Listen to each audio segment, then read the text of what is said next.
ரஜினியோட படம் ஷூட்டிங் நடந்துட்டு இருக்கு, பரபரப்பாக நடந்துருக்கு. அவருடைய சொந்த படம் எடுத்துட்டாங்க, எக்கச்சக்கமாக எடுத்தாச்சு.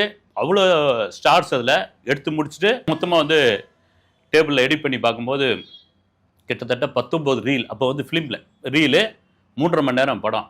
உட்காந்து ரஜினி பார்க்குறேன், 3.5 மணி நேரம் பார்க்குறாரு. பார்த்துட்டு இதில் எங்கேயுமே கட் பண்ண முடியாதுங்களே, ஏன்னா ஏற்கனவே இந்த டைரக்டர் நிறைய கட் பண்ணிட்டாரு.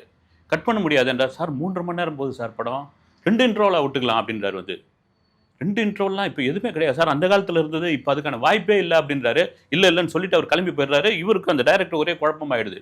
2 இன்ட்ரோல் 3.5 மணி நேரம் எப்படி அப்படின்னு. மறுநாள் ரஜினி வராரு. வந்த உடனே பரபரப்பாக வந்து சார் அதை கட் பண்ணுங்க, நைட்டு வந்து கமலுக்கு ஃபோன் பண்ணி இது மாதிரி விஷயம் சொன்னேன், 2 இன்ட்ரோல் 19 ரீல்ண்ணே, என்ன ஆச்சு உனக்கு? 19 ரீல்லாம் வந்து 3.5 மணி நேரம்லாம் யார் இப்போ படம் பார்ப்பாங்க?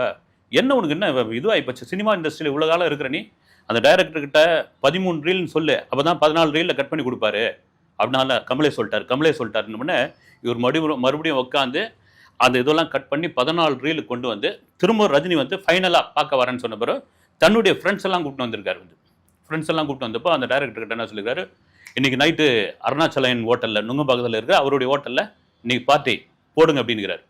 போட்டு படம் ஓடிக்கிட்டு இருக்கு, எல்லாரும் ஒவ்வொரு ரியாக்ஷன் ரஜினியும் பார்த்துக்கிட்டே இருக்காரு, அந்த டைரக்டர் அவரையே பார்த்துக்கிட்டு இருக்காரு. படம் முடிஞ்சிடுச்சு, அது 14 ரீல் முடிஞ்சிடுச்சு. முடிஞ்ச உடனே ரஜினி விருன்னு எழுந்துட்டு ஓகே நல்லா இருக்கு அப்படின்னு சொல்லிட்டு கிளம்பி போயிட்டாரு. அந்த டைரக்டர் ரொம்ப இதுவாகி போச்சு. என்னையா பார்ட்டி வைக்கலான்றாரு, பார்ட்டிக்கும் கூப்பிடல, படம் நல்லா இருக்கா நல்லா இல்லைன்னு சொல்லலை, ஓகேன்னு கிளம்பி போயிட்டாரு. ஒரே இதுவாகி போச்சு. மறுபடியும் கட் பண்ணதெல்லாம் உள்ளே சேர்க்கலாமா, இவருக்கு மறுபடியும் அந்த 3.5 மணி நேரம் இருந்த 19 ரீலே இவருக்கு பிடிச்சிருக்குது பொழுது. ஒரே குழப்பமாயிடுச்சு, என்னன்னு தெரியல. அசிஸ்டன்ட் கிட்டலாம் பேசுகிறாரு, ஒன்றும் இல்லை சார்ன்றாரு.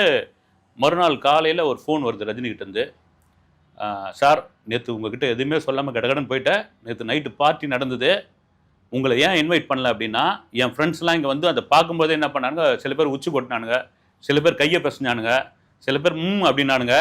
சரி, பார்ட்டியில் தான் இவங்க உண்மையை சொல்லுவாங்க, நீங்கள் அந்த பார்ட்டியில் வந்தீங்கன்னா உண்மையை பேச மாட்டாங்க, டைரக்டருக்காக பொய் சொல்லுவாங்க அப்படின்னு. என்ன சார் சொன்னாங்க அப்படின்னு.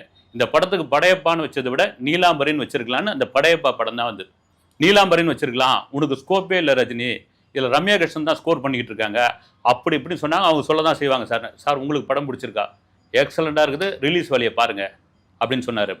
இது காரணம் என்னன்னா, அதான் கேஎஸ் ரவிக்குமார் சொன்னது.